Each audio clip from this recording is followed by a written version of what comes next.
Welcome to Off Leash and Unfiltered. Trigger warning, I'm Katie Pepe, delivering the truth in dog training.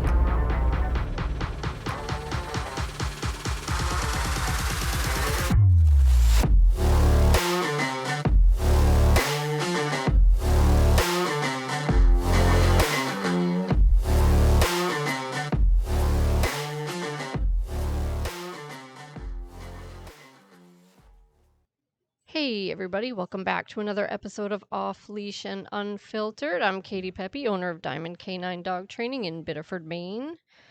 We specialize in e-collar training, specifically for off-leash obedience and behavior modification, dealing with things like reactivity, resource guarding, separation anxiety, as well as simple common things like just jumping up on people and counter surfing and pulling on the leash, etc., etc. So that's who we are. It's what we do. We also do puppy training.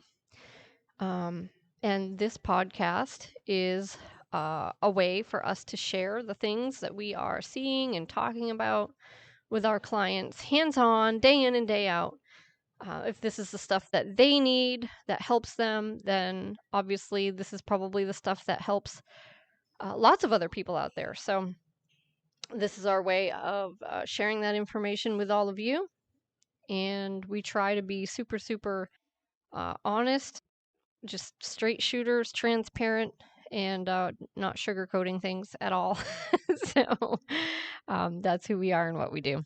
And hopefully you get some good takeaways out of today's episode. I want to talk about why your dog should listen to you. So when we're dealing with dog training, there's generally two sorts of things that we're dealing with. Well, really three. So we have state of mind stuff, right? When you have a dog that has like severe separation issues, you have anxiety, you have nervous, fearful dogs. And really, I mean, you could categorize those as unwanted behaviors, sure, but those are things we're really chipping away at over time and like addressing the dog's state of mind. And there's a lot to that. So I kind of put that in a category of its own. But outside of that, we're dealing with two main categories, and that is stopping behaviors and generating reliable behavior. So sort of they're opposites, right? So you've got obedience, where you're trying to build a behavior that you want your dog to do reliably.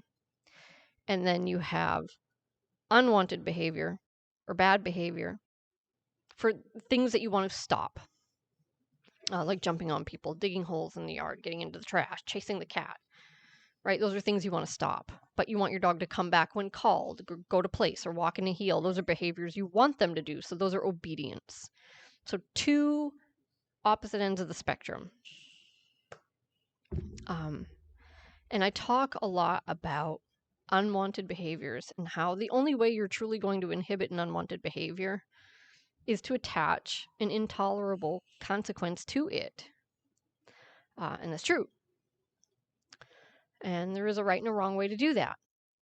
And I talk about that a lot. But today I kind of wanted to focus more on wanted behaviors because there's some overlap here, right? So I always say, like I just said, stop an unwanted behavior, you attach a negative consequence to it. And with a wanted behavior, like obedience training, we do the opposite, right? We attach rewards to it. In the beginning, when we're teaching the dog what to do and how to do it, if the dog's into food, we use food. If the dog likes affection, we'll use affection. I don't usually use play, not that you can't. A lot of, especially like sport dogs, people will use play, and that's fine. But it's pretty time consuming, and it's not usually that effective with like the average family pet dog. But even if it was, it would take up too much time to do the reps that we want to get in. So we're usually using food, praise, affection to increase the behaviors that we want to increase. When we're trying to teach the dog how to sit, how to go to place, how to walk in a heel, how to come when called, right? These are things we will feed, we will reward. But, and this is where we start to disagree with the purely positive crowd, right? Because some people will tell you that that is all you should need. That you can teach the dog what you want with food lures and rewards, and then that's it. The training is done. But in reality, it's only half done. Right? So someone needs to explain to me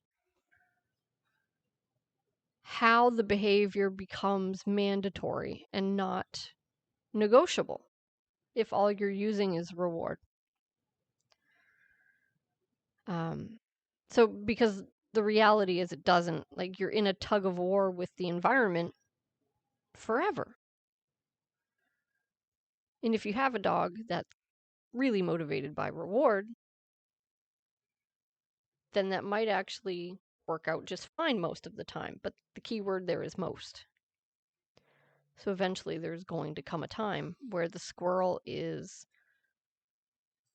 more interesting than whatever treat it is you have in your pocket. Right? And if that is the only tool in your tool chest is the treat, then you're at the mercy of the dog and what their motivation is in the moment. Right? So it literally is a game of tug of war with the environment. Treat or squirrel. Dog gets to take their pick. Like, there's nothing you can do. What are you going to do? Nothing. And so it's really common sense why that is not an effective strategy.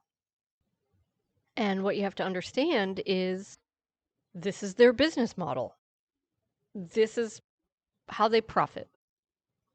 So a lot of purely positive trainers out there are really, really good at training behaviors, teaching the dog what to do, how to do it. The problem comes in when it comes time to expect the dog to do it, because they don't have that in their philosophy.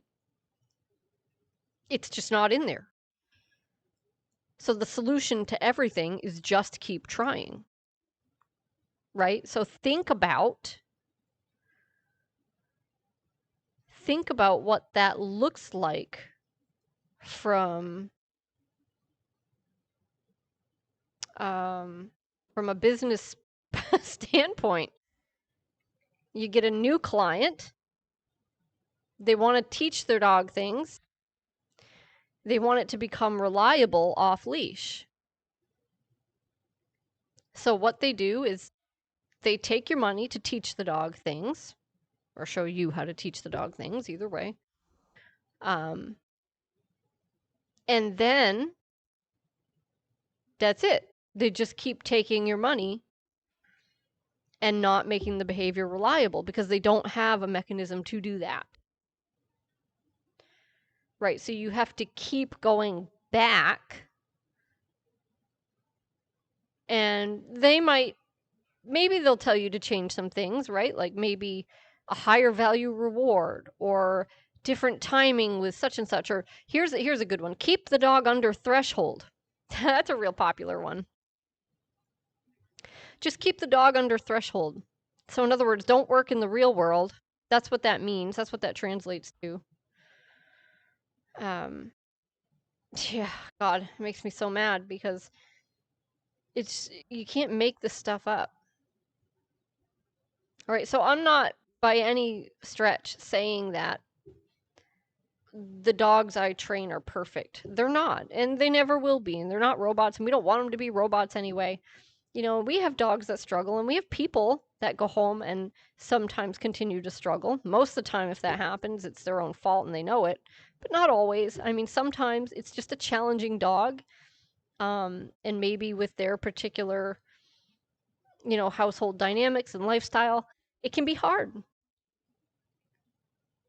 We do. We have dogs and people that sometimes continue to struggle, and they have a long road. But most of the time, the vast majority of the time, people sign up, we train the dog, and then we're done. Right? Doesn't mean the training is perfect and that they never have to give their dog feedback, right? But they know how to do that, and they can now get reliable behavior off leash. That's what happens most of the time, because our process is teach the dog what to do and how to do it, and then expect it by providing a consequence if they don't do it. So we do that, and we show everybody how to do that.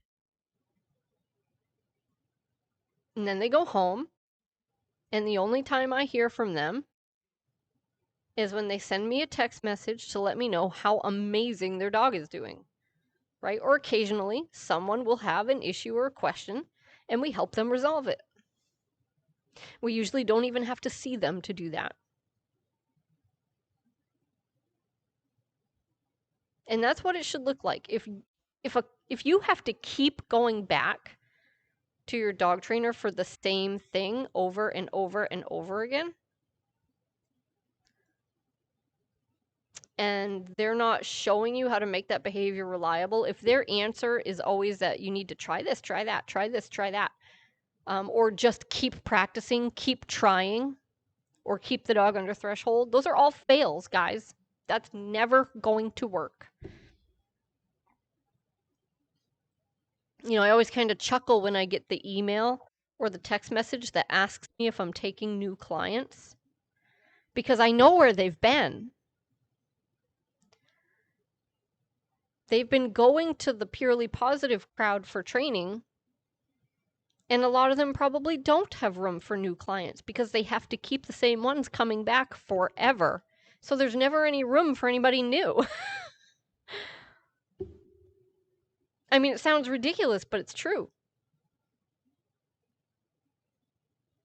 So look at our private sessions customers, right? They sign up for a 4 or 5 session program, and when they finish it, they're done. Most of the time, the vast majority of the time. Some people continue to do an odd session here and there, especially people that have dogs that are really, really nervous, fearful, or struggling with reactivity. Those people might want more help, more nuanced, more advanced help with stuff as they continue to chip away. But 99% of the time, they sign up, they do their sessions. The dog has the skills they need, the people have the skills they need, and they're done. And now they can just go home and continue to build on that.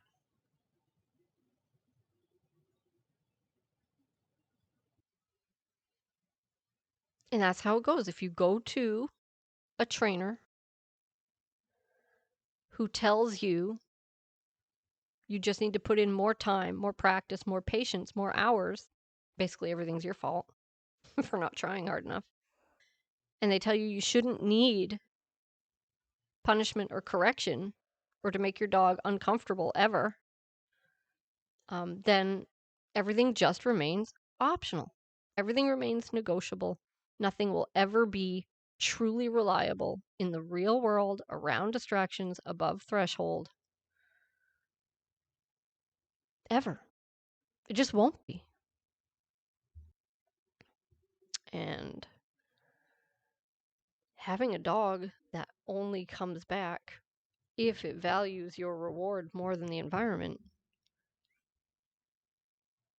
that's not okay to have that dog off leash.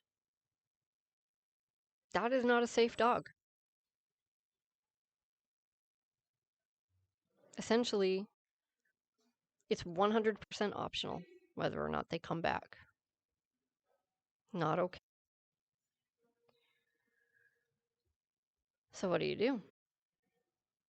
Well, you train the dog, which means you use the praise, you use the affection, you use the food, assuming they want any of that stuff, to build up the behavior.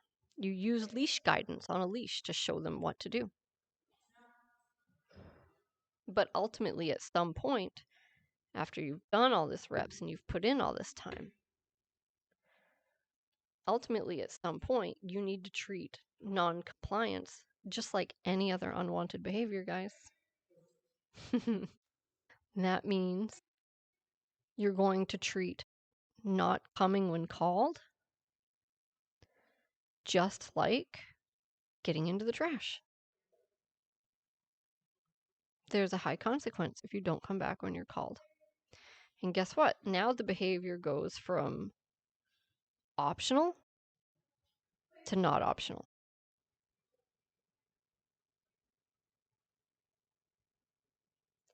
If your dog doesn't know that that can and will happen, then there really just isn't any reason for them to listen to you. It sounds like common sense, but it's not, because there's so much crap out there on the internet that says otherwise. And people are brainwashed to believe that if their dog knows what they want and if they pay them for it, then their dog should just do it. And if their dog doesn't do it, then that means they just haven't been patient enough, or they haven't been practicing long enough, or they haven't been putting in enough time, or there's something wrong with them, or there's something wrong with their dog. And none of those things are necessarily true. They could be. I'm not there. I don't know. They could be. But it's just normal. It's just normal for the dog to say, no, not right now. I'd rather do this instead. Right? It doesn't matter if your dog knows exactly what you want and knows exactly what the reward will be. They might still choose not to do it. So, and what are you going to do? You got to have a plan for that, right? And if you haven't tied punishment into that for not coming back, your dog knows, like, there's just no reason to do it. That's just normal. It's not a stubborn dog. And that's what people say. Oh, my dog is stubborn. No, your dog is normal. They're doing what comes naturally and what they desire to do. What's stubborn about that? It's just normal. You haven't given them a good reason not to. Totally normal. So when we talk about punishment, we're normally talking about it in the context of stopping unwanted behaviors. Jumping, digging holes, barking, growling, mouthing, chasing things. And that's true. But ultimately, to finish off your obedience, it's the same thing. So you should put in lots of time, and you should put in lots of reps, and you should take your dog to different environments and practice in different places. But once you do that, if you want to seal the deal and make that behavior truly reliable, you ultimately need to finish it off by treating non-compliance just like any other bad behavior. And you need to tie in the punishment piece. And there are people out there that will say, no, you don't. But the fact is, their solution to your problem is to just keep your dog on a leash. Or to just be very careful about where you go. Go somewhere where there's no other people around at off hours. And even then, there's obviously still risks. That's stupid. And you'd be surprised how many people do that. Right? And it's not surprising, because that's what people tell you to do. People that should know what they're talking about. I did a consultation probably a week ago now, something like that. These people have a dog that will run up to other people. Doesn't bite them per se, but accosts them, will jump on them, will take articles of clothing off them. Okay. Now, how happy would you be if you were walking down a trail and a big dog came and did that to you? This has happened. And so what are they doing? Well, obviously they reached out to me, so they're looking for training, which is good. But they were still taking their dog off leash, right? They just changed where they go. Like, oh, well, now we go to this place where we don't usually see people. But the fact is, there could be. Someone could come along, public property. and their dog's off leash, and they know their dog does this to people. And this isn't me trying to pick on them. They're getting the training they need, and we talked about that, right? So I shared my opinion and my advice there, which is your dog can't be off leash right now. And I get it. They're worried about getting the dog its exercise, but people worry so much about this that they take unreasonable risks. Yeah, of course we want your dog to get their exercise. But if your dog isn't totally reliable off leash, then they can't get it that way, guys. You're going to have to find another way to get your dog their exercise. Put them on a leash, take them for a walk, take them for a jog, put them on the long line, bring them out in the yard and throw the ball around if you have a fence. Whatever it is. Bring them swimming if you have a pool. Right? But you can't take your dog off leash if they don't come back, and especially if they bother people. You can't do that. It's not worth the risk. Trust me.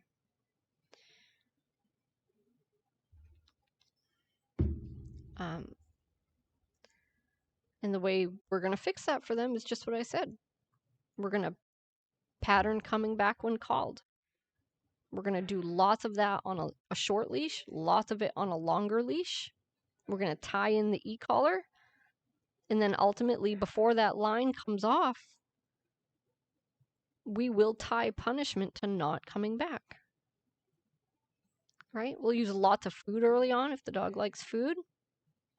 Lots of praise, lots of guidance. And then ultimately it's, oh, you don't want to come back? Okay.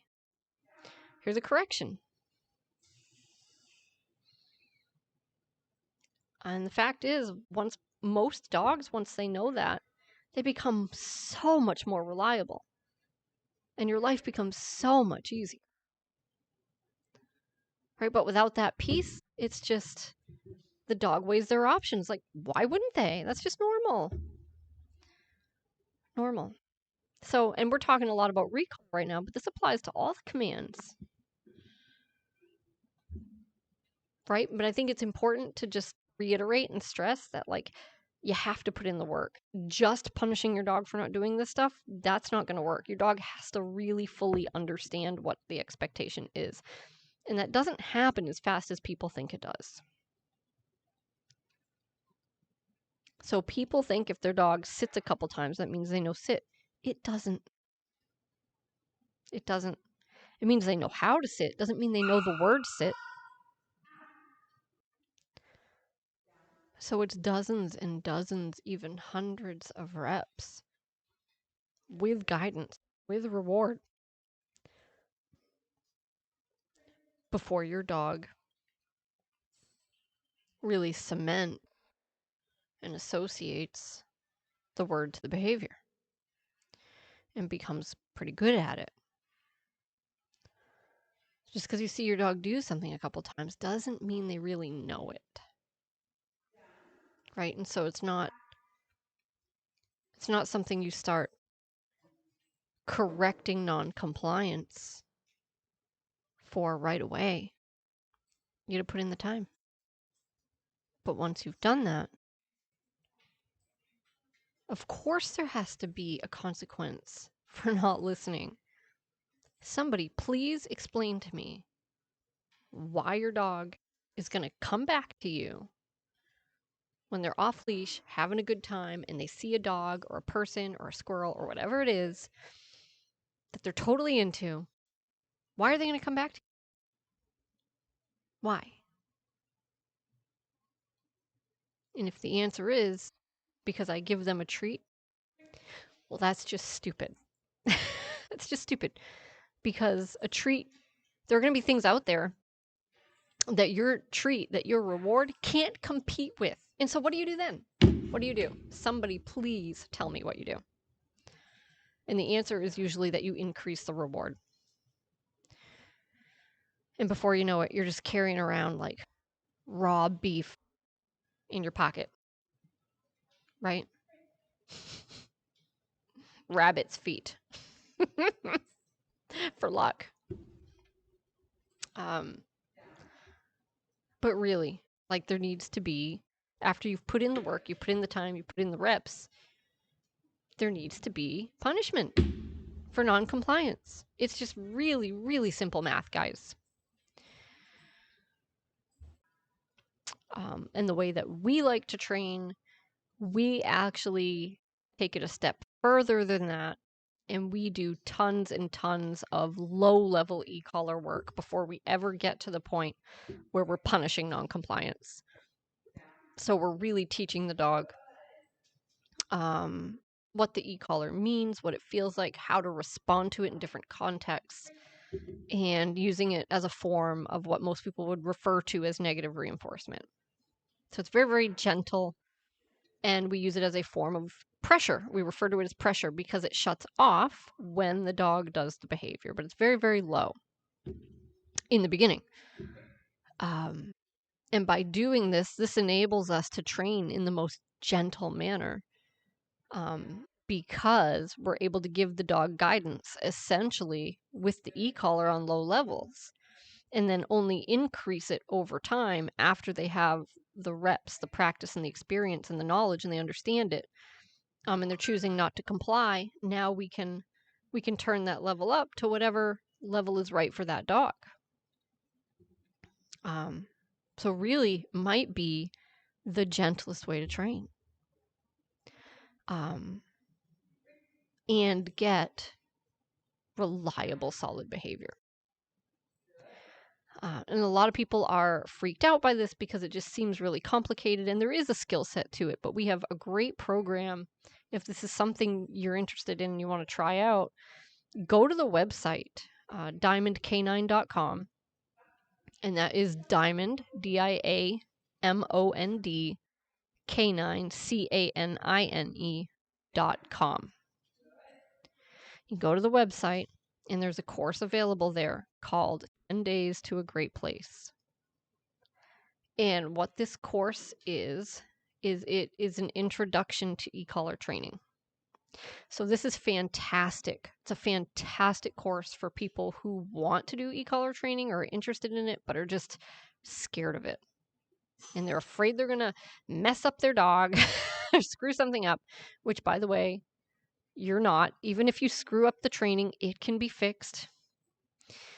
But this course is great because it starts out by talking about the basic fundamentals of the equipment and what habits you should get into right away, how to put it on your dog, how to set it up properly, how to find the level you should be using.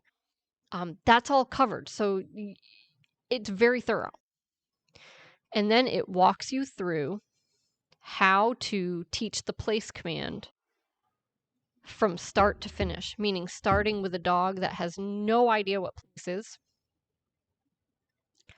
And you teach that dog the place command. You tie the e-collar into it, and you take that dog all the way to the point where they can stay on there for hours around distractions, even when people come through the door. And so it's a great way to get your feet wet with the e-collar. It's thorough. You get to see it with your own eyes, with explanation of what's happening. And you get to focus on one command. So you're not scattered trying to teach your dog all sorts of different things. And then once you do that, you're going to feel comfortable expanding into more. So it's a fantastic start for anyone who's not sure. So anyways, I won't continue to blabber on about that, but go to diamondcanine.com and look for that course. It's $99, and it's well worth it if you're interested in e-collar training and you don't want to hire a trainer right now for any reason. It can be expensive. And obviously you have to work on whatever their schedule, their availability is. So, if it's something you want to do yourself at home, do it. Do it. Okay, guys, that's it for today's episode. Thank you all for joining us today, and I look forward to the next one.